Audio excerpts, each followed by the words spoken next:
What if the greatest secrets of humanity were never lost, but stolen? Not by time, not by accident, but by deliberate hands who knew precisely what they were doing. This story isn't about fairy tales or far-off conspiracies. It's about patterns, repeated actions taken over centuries by institutions that feared what knowledge could unleash. Libraries burnt, archives emptied, manuscripts vanished. Yet, curiously, the ideas never entirely disappeared. From the shadowed vaults of the Vatican to the forgotten halls of Alexandria, ancient knowledge was not simply destroyed. It was relocated, hidden, claimed. Why? Because knowledge is power, and power once hoarded rarely returns to the public willingly. We begin with a single question. What kind of world would we live in if the secrets buried beneath centuries of dust were returned to us? If the inventions, insights, and understandings of ancient minds, scientists, philosophers, astronomers, healers, were allowed to flourish without interruption? This series seeks not to indict, but to illuminate, to piece together the fragments of a long, often painful story, one of control, suppression, and the quiet resilience of human curiosity. We aren't starting in the present. We're beginning in the corridors of an ancient city, in the whispers of monks, in the careful movements of scribes under torchlight. These are stories passed down in footnotes, in quiet research papers, in dusty museum ledgers.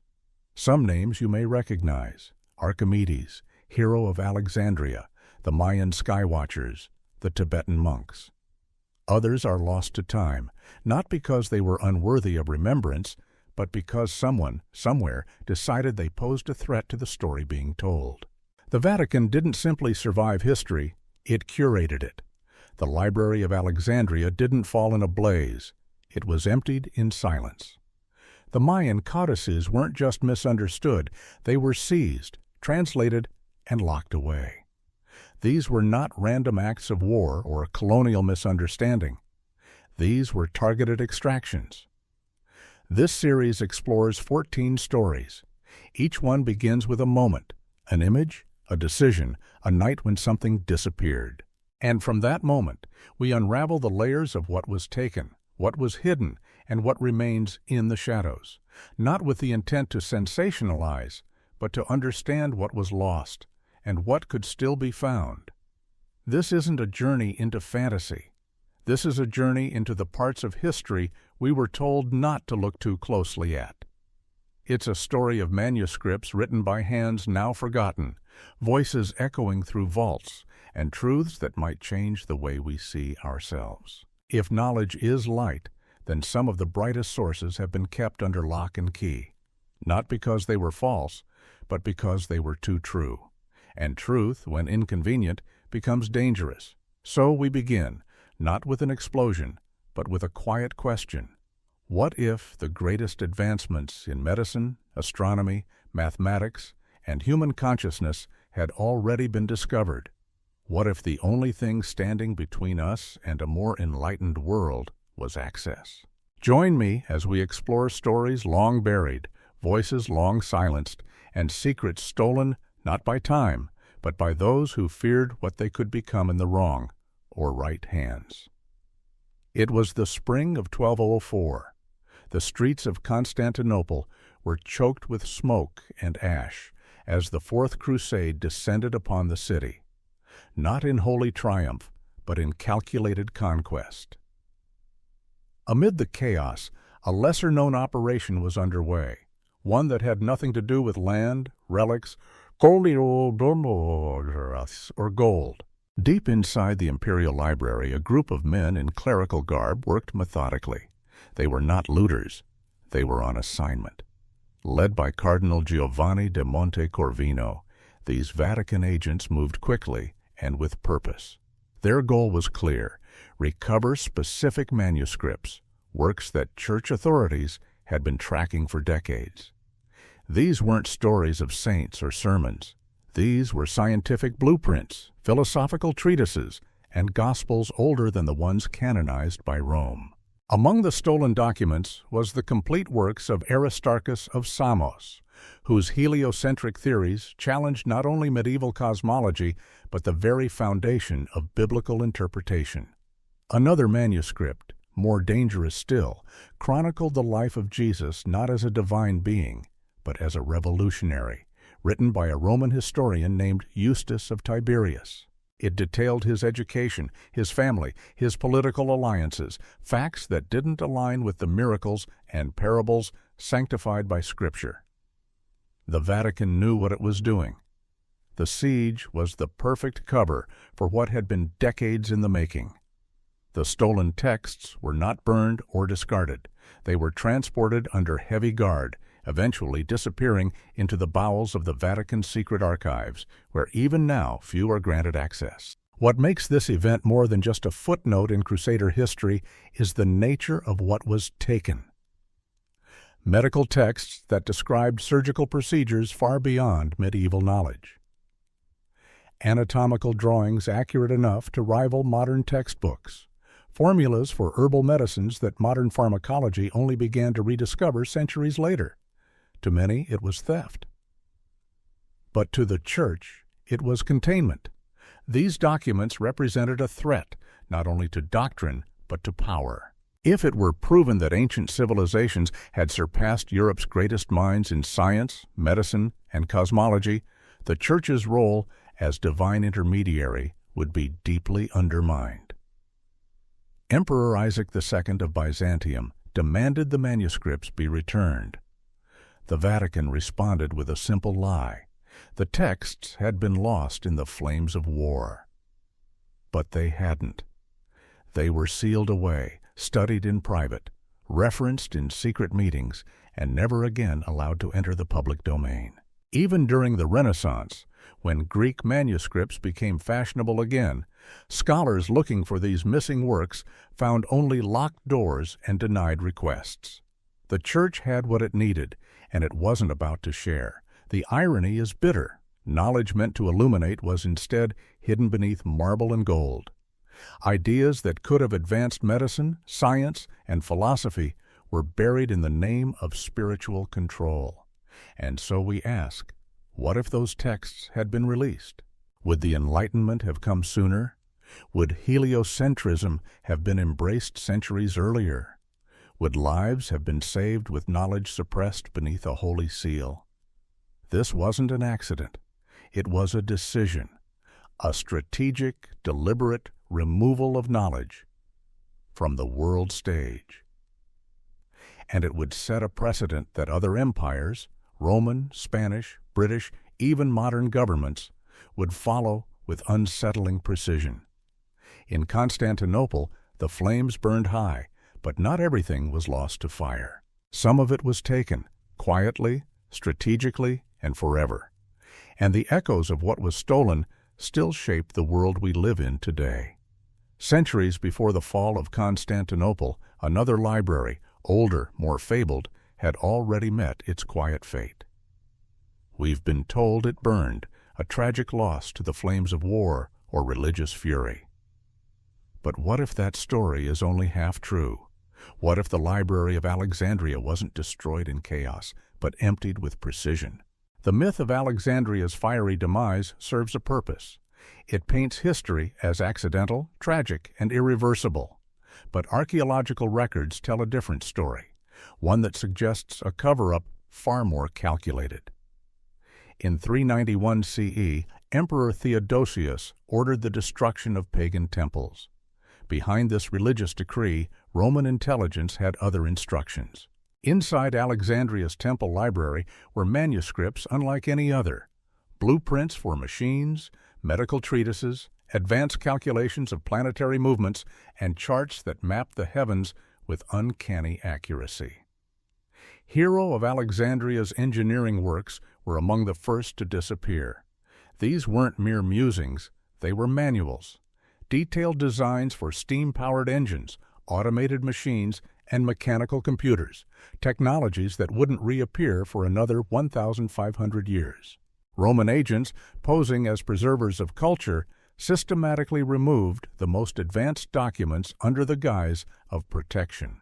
Local scholars, believing they were safeguarding history from religious zealots, unwittingly assisted in their own betrayal. The documents were shipped west to imperial archives in Rome. There, they were studied by sanctioned experts, their insights quietly integrated into Roman engineering and medicine. Meanwhile, the public was told the great library had perished in flame. A perfect tragedy. Clean, sorrowful, unquestioned. But the records don't match the story. Excavations from the 1990s uncovered chambers that had been emptied, not burned. Shelves carefully stripped, scrolls and codices removed in order, not chaos. Transport manifests from Roman ports list shipments of parchment and scrolls during the same period. If fire had consumed the library, why were there records of books being moved? Among the vanished works were medical texts describing surgical techniques that modern physicians would later discover through trial and error. Others detailed herbal treatments for diseases that plagued Europe for centuries. There were astronomical texts that recorded supernovae, planetary retrograde cycles, and even references to elliptical orbits. The extraction of Alexandria's secrets wasn't about destruction. It was about control. Imperial Rome understood that true power came not from erasing knowledge, but from owning it, keeping it out of reach while benefiting from its brilliance. When the Enlightenment sparked centuries later, scholars searched for remnants of Alexandria's genius. All they found were fragments, references in other texts, whispers of inventions, mathematical hints that led nowhere. Because the full manuscripts were long gone, locked away in vaults, or perhaps lost to time after being privately exploited. This is the story not just of a loss, but of a theft so well concealed that even today it is taught as an accident of history. But accidents don't leave orderly evidence. They don't come with ship manifests or classified inventories.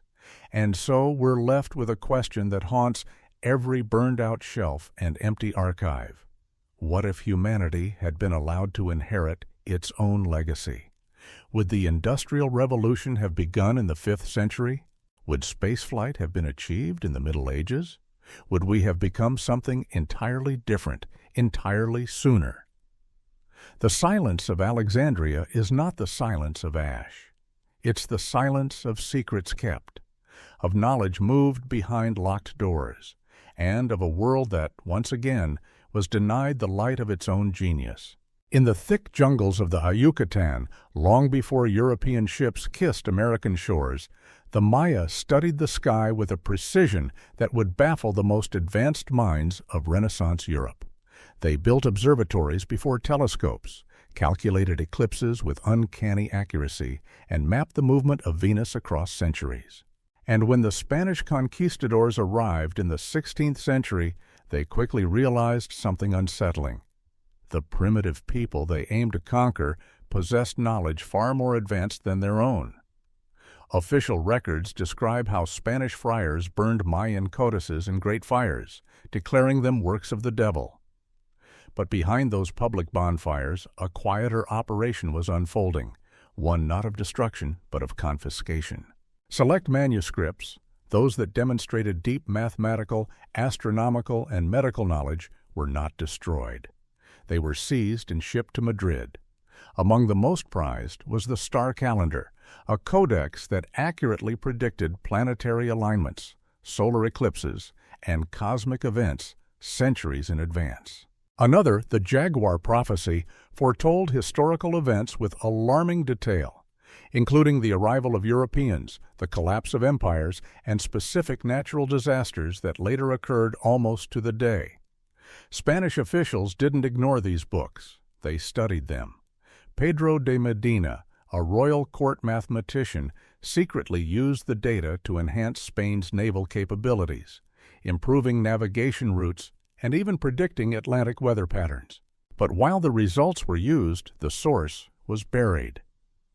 The origin of these insights was never credited to the Maya. Instead, the official narrative claimed the books had been destroyed. The medical texts were equally extraordinary. They contained treatments for infections, chronic diseases, and even mental health conditions, based on an intricate understanding of herbs, minerals, and bodily cycles. European physicians were stunned. Remedies that had evaded them for centuries were already catalogued in these indigenous manuscripts. Yet once again, the knowledge was absorbed quietly into royal medical councils, while its origin was denied. Why the secrecy? Because the Spanish Empire couldn't reconcile the idea that a civilization they sought to subjugate might be intellectually superior. Acknowledging the Mayans' scientific genius would unravel the justification for conquest. And so, the cover-up began. Codices were labeled lost. References were redacted. Scholars who inquired too deeply found doors closed and funding denied. Meanwhile, fragments of Mayan knowledge slipped quietly into Western science, disguised as homegrown insight. By the time modern researchers began unearthing bits of surviving Mayan astronomy, the narrative had already calcified. The knowledge had perished in fire. But curious anomalies remained. How did early Spanish astronomers make sudden leaps in accuracy? Why did weather prediction in Spanish fleets improve so dramatically? Why did Spanish botanical records suddenly include dozens of new medical plants, all native to the Americas? Behind the closed doors of Madrid's royal observatories and libraries, the answer lay hidden, and it still might. Repeated modern attempts to access these manuscripts have been stonewalled.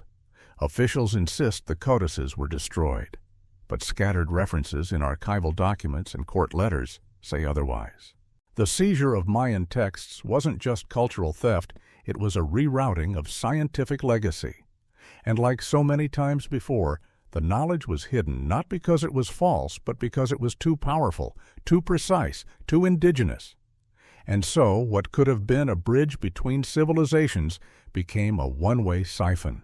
Knowledge went in, credit never came out. In the silence of the Mayan libraries, in the empty halls where star maps once gleamed, lies a question we still struggle to answer.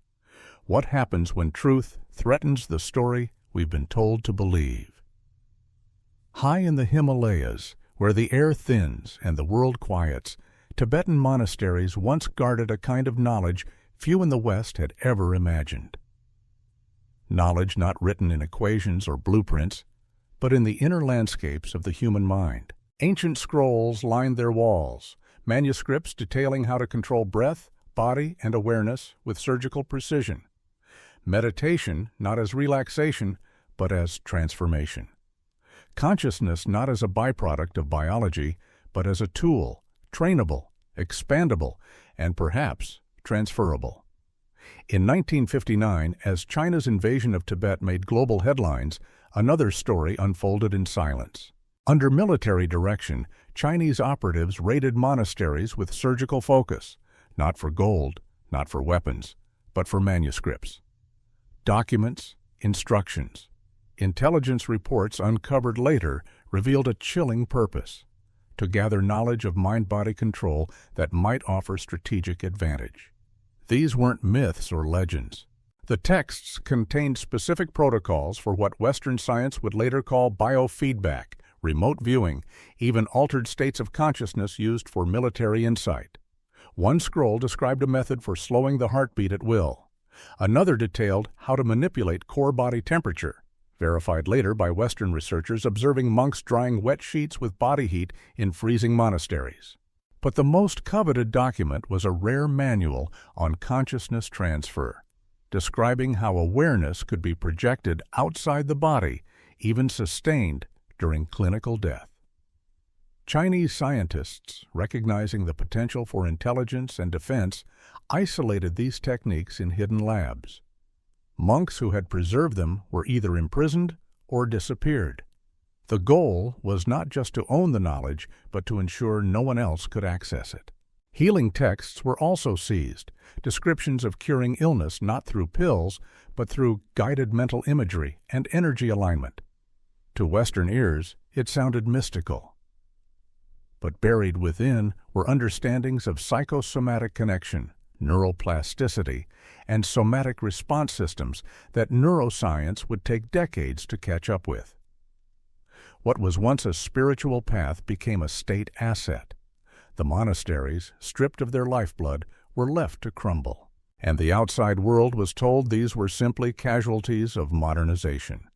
Some monks escaped to India, bringing fragments of memory and practice with them. They spoke of detailed indexes, of scrolls specifically targeted, of soldiers who knew exactly what to look for. These weren't random seizures, they were extractions. Decades later, whispers of Chinese research programs surface occasionally, studies into mind enhancement, lucid dreaming control, and even psi communication. No source is cited. But those who've walked among the ruins remember, the tragedy is twofold. The West often ignored or mocked Tibetan practices as superstition. The East, upon seizing them, buried them in secrecy. And between these poles, the real story was lost, that for centuries, Tibetan monks may have been quietly mapping the farthest frontiers of human consciousness. Imagine what we could learn, not just about healing or performance, but about what it means to be aware, to be human. If those scrolls were shared, not stolen, if the teachings were studied in full, not broken into fragments or dismissed as folklore. Instead, the world was left with a sanitized narrative, the monasteries burned, the monks scattered, the texts lost. But the truth, as always, is more complicated, and perhaps more hopeful. Because even the deepest vault cannot silence an idea forever. The wind that once carried mantras through the mountains may yet carry questions. And among them, what possibilities were hidden when the mind was treated not as mystery, but as mastery? Across the plains of North America, beneath centuries of silence and suppression, the voices of Native American scientists, healers, and philosophers still echo. Between 1870 and 1920, as westward expansion tightened its grip, federal agents and Christian missionaries carried out a lesser-known mission, the systematic collection and confiscation of tribal knowledge. On paper, it was called preservation. Agents from the Bureau of Indian Affairs claimed they were saving oral histories and sacred texts from extinction. But newly declassified documents reveal a different motive: extraction. They weren't collecting myths. They were targeting knowledge, advanced knowledge, about agriculture, medicine, natural resources, and environmental science. Tribes had maps, not drawn with compasses but passed down through generations, marking deposits of oil, copper, gold, and rare minerals. These weren't guesses. They were results of deep ancestral observation, geological understanding rooted in relationship with the land. Federal officials quietly used these maps to guide exploratory missions. Soon after, tribal lands coincidentally became the target of new seizures or corporate partnerships. In the agricultural sphere, agents found something even more threatening to their narrative. Tribes had been using crop rotation, soil regeneration, and companion planting techniques that enabled sustainable farming in environments settlers could barely survive. Government scientists studied these techniques, repackaged them, and presented them as modern discoveries. The source? Never mentioned. But the most valuable and most tightly hidden was pharmaceutical knowledge. Native healers had identified, tested, and refined treatments for infections, chronic diseases, and even mental illnesses using thousands of plant species. These were not vague folk remedies. These were detailed, evidence-based systems of medicine. The records were taken, analyzed, and funneled to early pharmaceutical companies who synthesized the active compounds and filed patents. The wisdom became profit. The source remained erased. Even weather prediction, often dismissed as superstition, was part of the haul. Elders could forecast droughts, floods, and seasonal shifts with astonishing precision, based not on satellites, but on generations of environmental reading.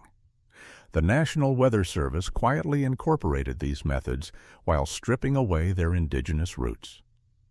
And then there were the spiritual texts, perhaps the most misunderstood of all. Practices of heightened awareness, healing through energy balance, and ceremonial processes for emotional and psychological alignment were not seen as science. But buried within them were concepts that modern psychology and neuroscience are only beginning to grasp. When tribal leaders asked for the return of these records, they were told the documents had been donated to universities or lost. But internal memos tell a different story. The most significant manuscripts were flagged as classified and transferred to government labs, corporate partners, or locked archives. Academic institutions were complicit. Research grants focused on cultural preservation, not scientific validation. Scholars were quietly discouraged from investigating the technical accuracy of indigenous knowledge.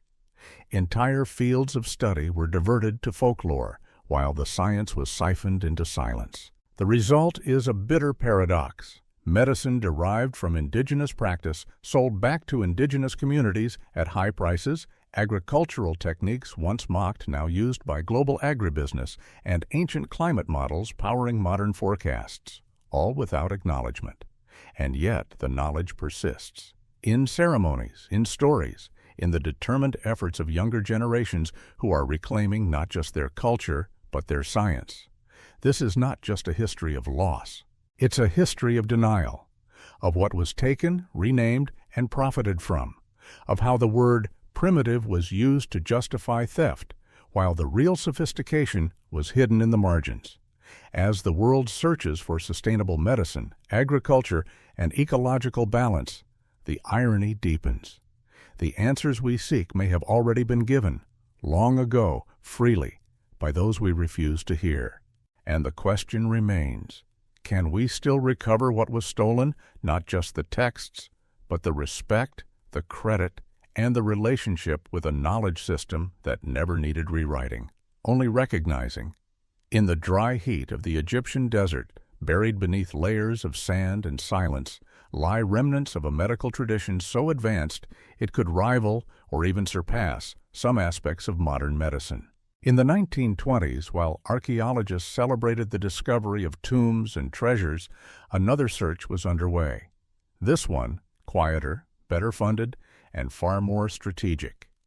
Pharmaceutical companies, sensing an opportunity hidden in plain sight, began financing digs not for gold, but for papyri. These weren't religious scrolls or royal decrees.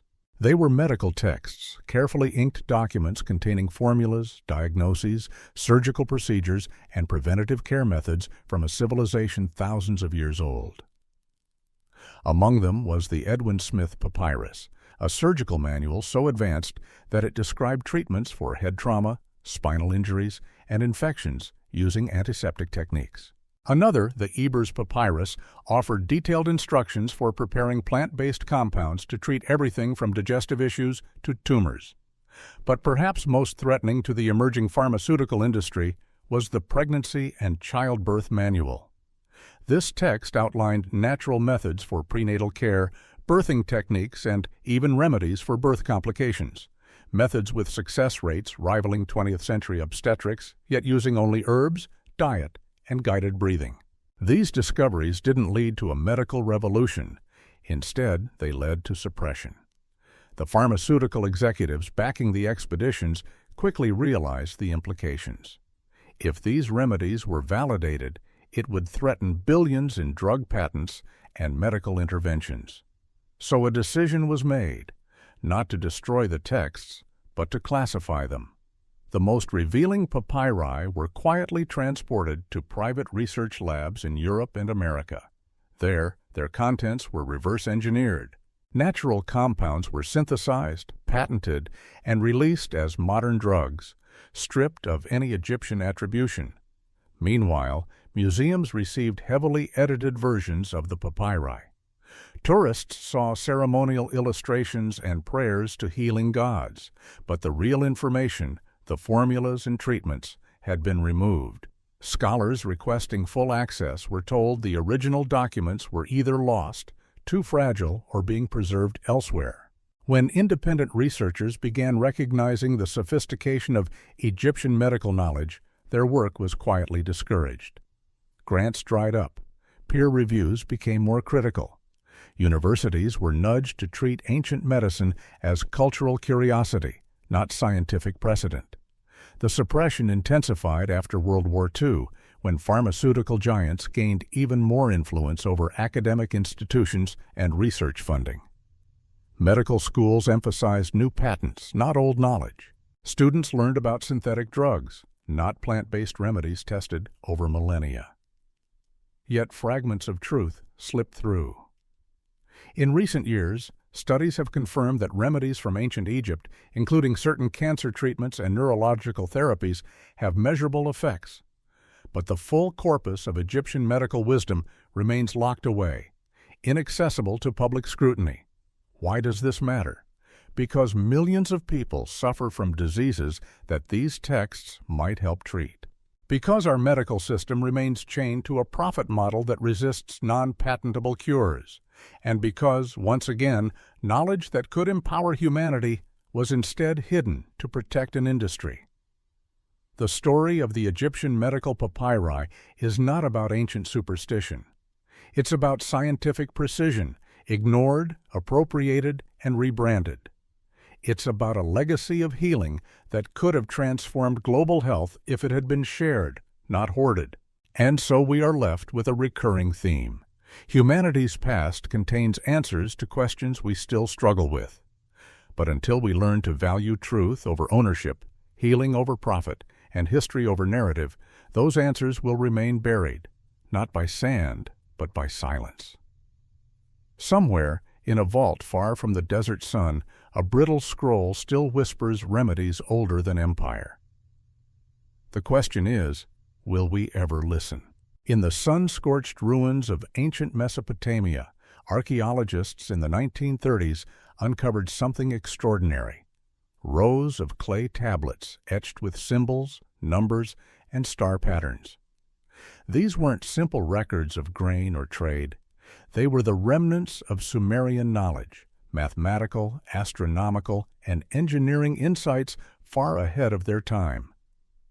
At first, the discovery sparked awe, but that awe quickly turned to secrecy. As researchers began to decode the tablets, it became clear the Sumerians knew things they shouldn't. Advanced geometric principles, equations resembling early algebra, and methods for calculating planetary movements with astonishing precision. This wasn't folk astronomy. This was science, centuries ahead of Europe's Renaissance. One tablet series in particular raised eyebrows. It mapped the motions of celestial bodies with a degree of accuracy not achievable with ancient tools. Their models suggested knowledge of elliptical orbits, stellar cycles, and timekeeping systems tied to cosmic events. Some of the calculations matched those found in modern ephemerides. Government agencies took notice. Suddenly, access to the most significant tablets became restricted. Some disappeared entirely, removed from public excavation records, and transferred to private collections or classified research vaults. Officially, they were misplaced. Unofficially, they had been claimed. Private aerospace companies were among the beneficiaries. Through intermediaries, they acquired tablets documenting what appeared to be ancient principles of propulsion, metallurgy, and energy manipulation. Concepts once considered myth, flying discs, ancient power sources, took on a new, more scientific tone when matched against these records. But it wasn't just about the stars or metals. The tablets also contained historical narratives, accounts of pre-flood civilizations with technologies and cultures that rivaled modern ones. Descriptions of flying machines, energy crystals, and communication devices that blurred the line between myth and mechanics. Why would such texts be hidden? Because they challenge everything: our timelines, our assumptions, our sense of progress. If these civilizations existed and collapsed, what caused their fall? And could it happen again? Academic institutions that attempted to publish findings about these advanced ideas faced subtle resistance. Grants were pulled. Papers were rejected. Scholars were told to focus on the cultural or religious aspects of Sumerian life, not the science. Museums cooperated by displaying tablets that showcased rituals and myths, but quietly stored or returned those with technical content. Translation projects skipped over engineering sections or dismissed them as symbolic rather than literal. And so, once again, a treasure trove of human advancement was filtered. The knowledge wasn't destroyed, it was privatized, absorbed into closed systems where it could be exploited without public accountability. The cost? We lost the opportunity to understand the true arc of human ingenuity, to see how far we had once come and how far we might still go. There's a peculiar arrogance in believing modern civilization represents humanity's first ascent. But what if we're not the first? What if we're the second or the 10th? The Sumerian tablets suggest a cyclical view of history. Rise, fall, forget, repeat. And in those cycles, knowledge is often lost, not to time, but to intention. So we ask, if ancient engineers once harnessed power we still struggle to replicate, what else might they have known? And what lessons about sustainability, hubris, and survival lie dormant in those clay records? Buried beneath layers of bureaucracy and concrete, in archives known only to a few, the Sumerian legacy waits, not for rediscovery, but for permission. Permission to reshape what we think we know about the past and what it means for the future. During the chaos of World War II, as bombs fell across Europe and cities turned to rubble, another war unfolded in the shadows. A war not for land, but for knowledge. Deep within ancient monasteries and private libraries, Allied and Axis forces hunted something more elusive than gold: alchemical manuscripts.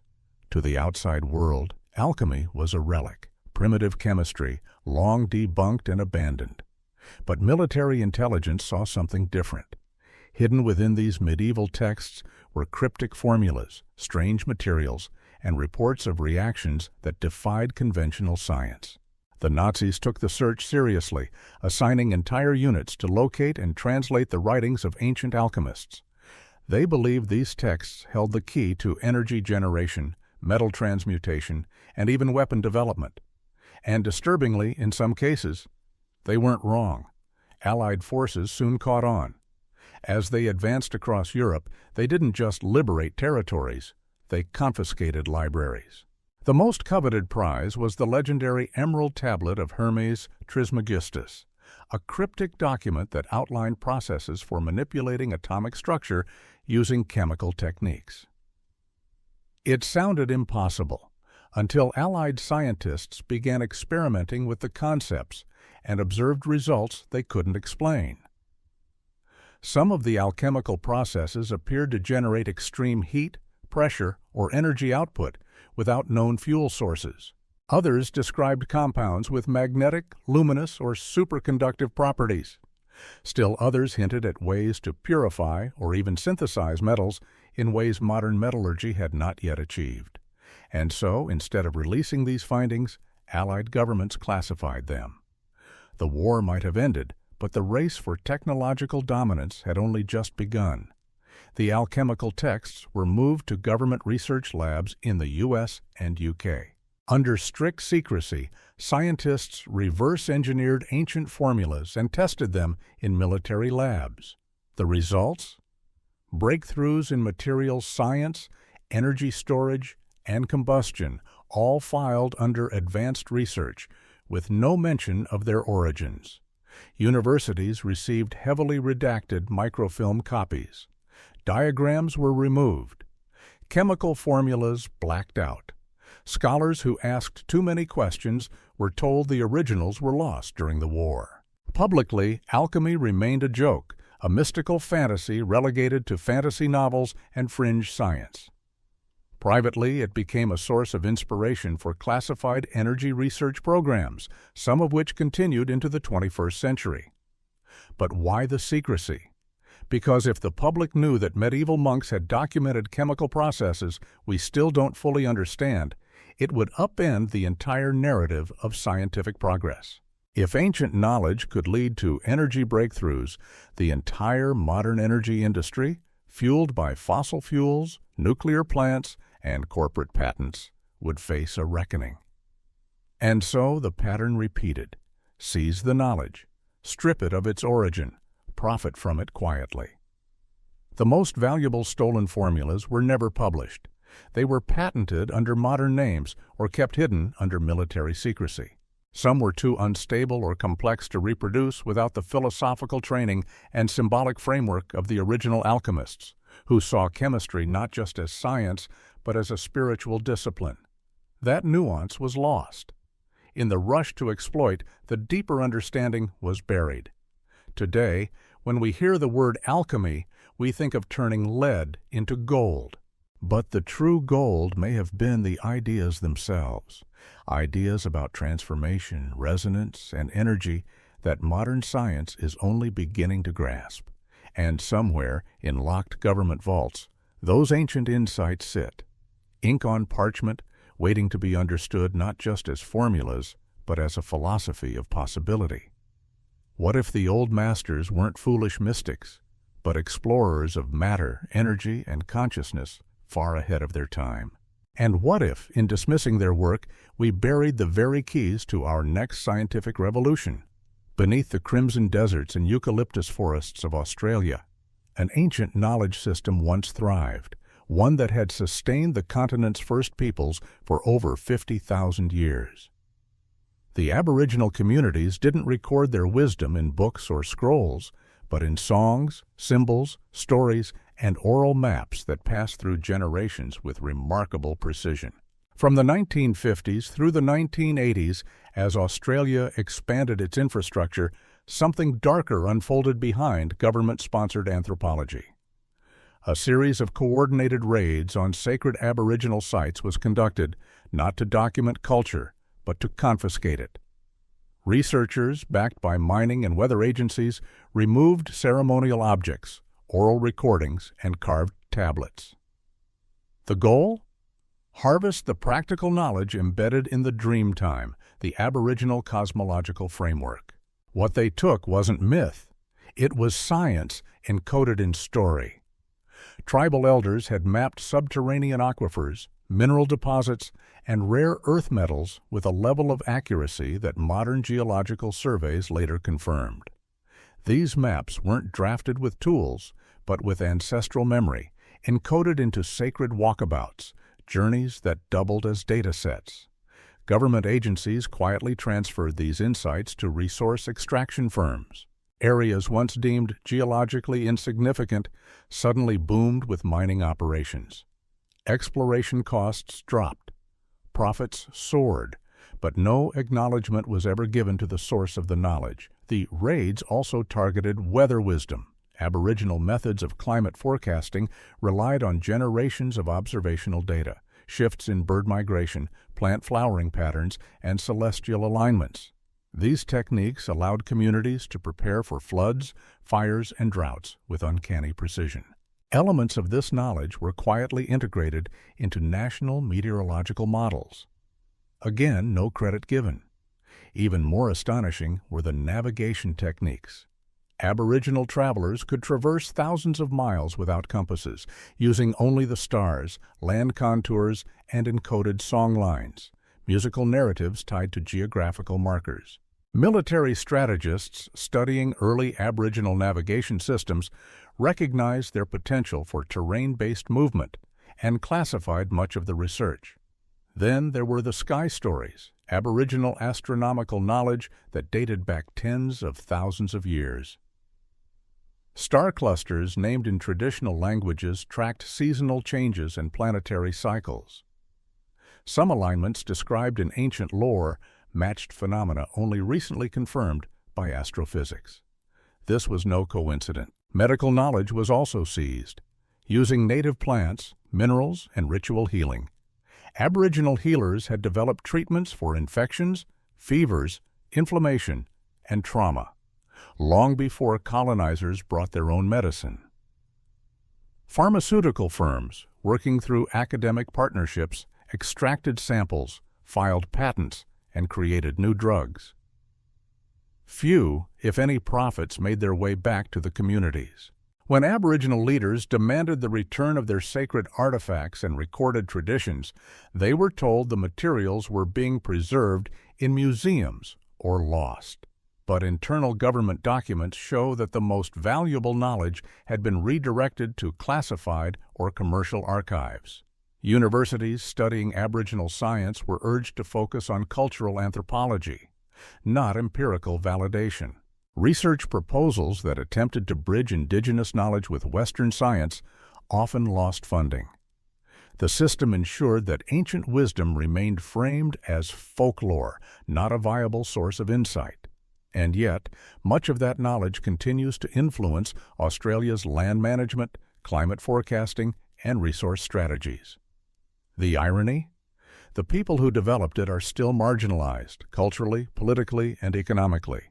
This is not just historical injustice, it's an ongoing theft. A system where the descendants of those who mapped the stars and healed the land now struggle for clean water and legal recognition. The Dreamtime wasn't a myth, it was a map of the land, the sky, the body, and the spirit. And while parts of that map were stolen, others still live in story, in memory, and in the songs carried by wind across a continent older than time. The question that remains is whether the modern world is ready to recognize that its future may lie in honoring and returning to the wisdom it once refused to see.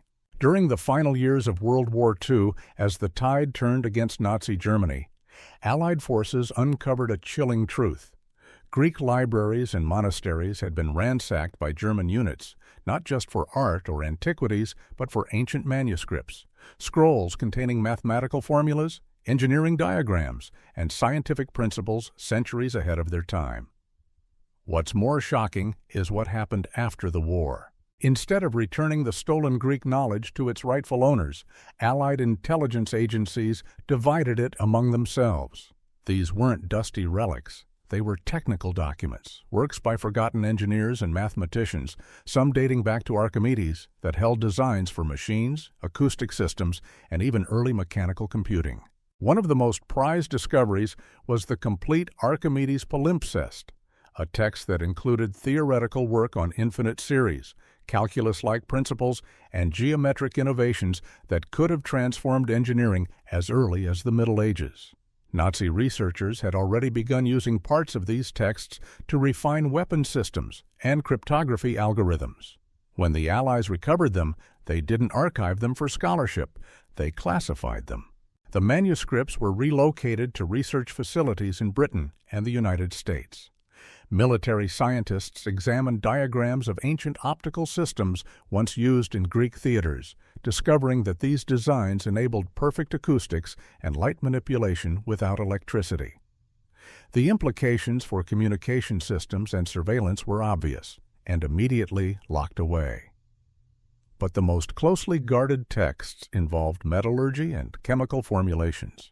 Descriptions of a substance akin to the legendary Greek fire, a mysterious compound that could ignite on water and burn through almost anything, caught the attention of defense agencies. Reverse engineering began in secret labs, its origin story rewritten or omitted entirely. Greek officials, after the war, petitioned for the return of their cultural heritage. They were met with silence or bureaucratic roadblocks. Many documents were declared destroyed, too damaged to recover, or lost in the chaos of war. But internal memos painted a different picture. The manuscripts were not lost. They were being studied, extracted, and repurposed. In academic circles, this theft took a quieter toll. Scholars searching for missing works by Pythagoras, hero of Alexandria, or lesser-known engineers found gaps where manuscripts should have been. Copies that surfaced in museums were often abridged, sanitized, or incomplete. To maintain the illusion of loss, edited versions were circulated with missing technical content. Meanwhile, the full manuscripts were informing post-war innovation in aerospace, metallurgy, and even early computing. Patents emerged that bore uncanny resemblance to ancient ideas. But no credit was ever given to the thinkers who first conceived them under the Mediterranean sun. This erasure wasn't accidental. It was strategic. By claiming ancient Greece as the cradle of Western civilization, but stripping it of its full scientific genius, the narrative of modern progress remained intact. The timeline stayed linear. The debt to the ancients remained philosophical, not technological. But what if it wasn't? What if Archimedes had sketched the blueprints for mechanical computing? What if ancient Greek temples were laboratories in disguise, places where mathematics met architecture, where optics met acoustics? What if the knowledge to build sustainable energy systems or manipulate sound and light existed thousands of years ago and was simply removed from the record? We revere the ruins, but dismiss what they once housed. We teach Pythagoras as a triangle theorem, not as the visionary philosopher-mathematician he truly was. And somewhere in a temperature-controlled vault, Greek manuscripts still whisper their truths, waiting for a world ready to acknowledge them, not as myths, but as blueprints. Until then, the story of ancient Greece remains half-told, and the silence between its marble columns grows louder with each passing year. Travel back to the jungles of Central America, and you'll find a civilization whose collapse still puzzles historians. The Maya. Their temples still stand. Their astronomical alignments still function. But their written knowledge, the codices, the manuals, the accumulated wisdom of centuries, was said to have been burned by conquistadors in a fiery purge of paganism. That narrative, however, is only half true. In reality, the most advanced Mayan manuscripts weren't destroyed. They were stolen. As Spanish forces swept through the Yucatan in the 16th century, they quickly realized they had encountered a society with intellectual achievements that rivaled, and in some areas surpassed, those of Europe. Mayan astronomers had calculated lunar and solar cycles with astonishing accuracy. They predicted eclipses down to the minute. Their calendar was not primitive. It was cosmic, tracking celestial events in 26,000-year cycles. Faced with this knowledge, Spanish officials made a choice. Publicly, they staged book burnings. Privately, they identified and extracted the most valuable codices, books made of bark and lime, inscribed with precision and care. These weren't religious texts.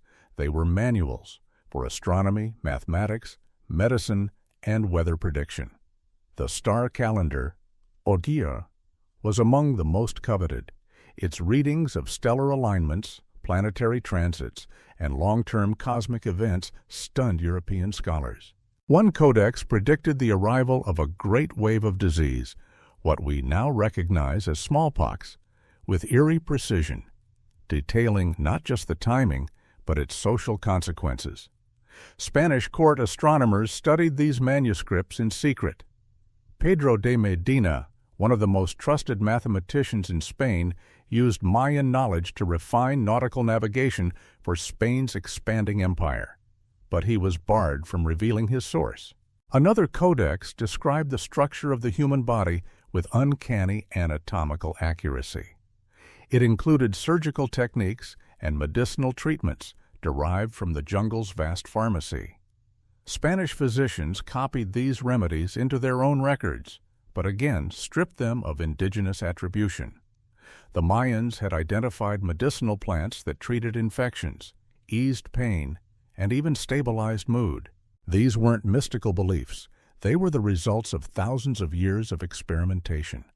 And yet European officials dismissed them publicly while profiting privately. When Jesuit scholars later tried to retrieve and translate Mayan texts, they were told they no longer existed. But documents from the Spanish Royal Observatory tell a different story.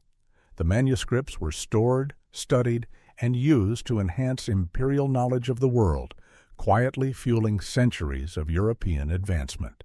Even as fragments of the codices began to surface in European archives, their authenticity was questioned, their sources downplayed.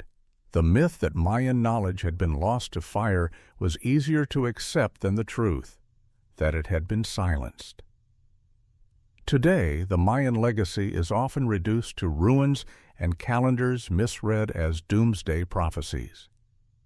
But in truth, it was a scientific culture, a civilization that looked to the stars not for worship, but for understanding. So we ask, if the Mayan codices had been shared, not stolen, what could they have taught us? Could we have mapped the universe earlier? Understood climate cycles sooner? Could Mayan medicine have informed treatments long before the modern pharmaceutical age? Instead, that knowledge was absorbed into systems that denied its origin. The insights live on, but the credit does not. And in every crumbling temple, every untranslatable glyph, the silence speaks louder than any flame, the silence of what we once knew but chose to hide. Perhaps the greatest tragedy isn't that the Mayan books were burned. It's that the ones we saved were never truly returned to the people who wrote them. Hidden deep within the archives of secret intelligence agencies and forgotten museum basements lies one final chapter in this long pattern of intellectual theft, the systematic erasure of knowledge that didn't conform to dominant power structures. It's a pattern that has repeated itself again and again across continents and centuries. The idea is always the same. If knowledge can disrupt the status quo, it must be contained. Whether it's a manuscript, a codex, a song, or a clay tablet, these artifacts hold more than information. They represent different ways of seeing the world, of understanding the universe and our place within it. But in the hands of those who seek control, knowledge becomes a weapon or a secret.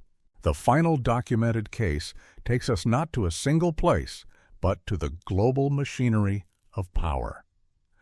As the 20th century turned into the 21st, more discoveries emerged, ancient Tibetan breathing techniques being reclassified as military training, Aboriginal star maps guiding satellite systems, native agricultural methods reinvented as modern organic farming. Even ancient texts discovered in remote Greek monasteries, long thought lost, reappeared as proprietary research inside Western biotech and aerospace firms. Patents filed with terms like novel application, masking centuries-old origin stories etched in ink long before the Industrial Revolution. The real theft here isn't just of physical objects, it's of memory, of credit, of legacy. The pattern is deeply human. We fear what we don't control. And so the knowledge that empowers others, especially those outside dominant institutions, is often reframed as myth, its origins erased, its use permitted only if repackaged. Look around today and you'll see the fruits of this silence. Herbal medicine rebranded as supplements. Ancient star systems feeding space exploration algorithms. Consciousness training woven into elite performance programs. But few recognize the source. Fewer still are willing to restore it. Governments claim national security. Corporations cite proprietary rights. Museums invoke preservation ethics. But the outcome is the same. A global vault of lost knowledge, never truly lost, just inaccessible. Some may say, what's the harm if the knowledge is being used? But it matters. Because knowledge divorced from origin loses something vital. Context, cultural resonance, ethical grounding. When you strip a teaching of its story, you risk applying it without wisdom. And so we stand in a moment of reckoning, not just for history, but for the future. Will we continue to silo, suppress, and privatize the deepest insights humanity has ever produced? Or will we find a way to open the vaults, not just to scholars, but to everyone? We are not the first to ask these questions, but perhaps we are the first with the tools to answer them. With digital archives, translation AI, and a global awareness of inequality, we now have the capacity to restore not just information, but recognition. The road forward is not easy. It requires humility, to admit that our ancestors may have known more than we do. It requires courage to confront the institutions that have hoarded truth. And it requires imagination to believe that ancient wisdom still has something to teach the modern world. This is not a call for blame, but for balance, for honoring the voices that came before us, for reuniting knowledge with memory, foreseeing the stolen not as lost forever, but as waiting. Waiting in coded scripts, in overlooked footnotes, in the stories our elders still remember. Because the greatest theft isn't what was taken. It's the belief that it no longer belongs to us. And the greatest recovery? The quiet realization that it always did. We began with a question. What if the greatest secrets of human history weren't lost, but stolen? Now, after tracing this silent pattern through temples, libraries, monasteries, and vaults, we return to that question with clearer eyes. Across continents and centuries, a familiar shape has emerged, knowledge taken under the pretense of protection, then buried beneath layers of secrecy, profit, or political control. The pattern is precise. Identify revolutionary knowledge, seize it under crisis, remove it from public reach, repurpose it for power, rewrite the story. From the Vatican raids of Byzantine archives to pharmaceutical companies seizing Egyptian medical texts, the goal was never preservation. It was possession. Possession of truths that could unravel systems, empower the many, or challenge the few. Imagine a world where those Mayan calendars had informed our astronomy textbooks, where Native American agricultural methods had guided our food systems from the start, where Tibetan mind training had shaped our understanding of mental health, not through stigma but through mastery, where ancient Greek algorithms weren't rediscovered but simply passed on. What kind of world might we have built? This is not a fantasy.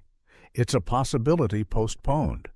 Because the knowledge still exists, in fragments, in families, in oral traditions, in sacred ceremonies, and yes, in locked vaults. The question isn't whether it can return. The question is whether we're ready to receive it. The stakes are high. Our planet faces climate crises that indigenous science predicted centuries ago. Our societies struggle with disconnection that ancient healing traditions knew how to address. Our technologies accelerate faster than our ethics, while the wisdom to guide them sits gathering dust. But here's the truth hidden in all these stories. Knowledge, even when stolen, cannot be truly erased. It leaves traces in language, in memory, in the curiosity of those who keep asking forbidden questions. Today, we have the tools to restore what was scattered, to digitize manuscripts, amplify indigenous voices, and fund scholarship that respects, not exploits, ancestral insight. But it will take more than access.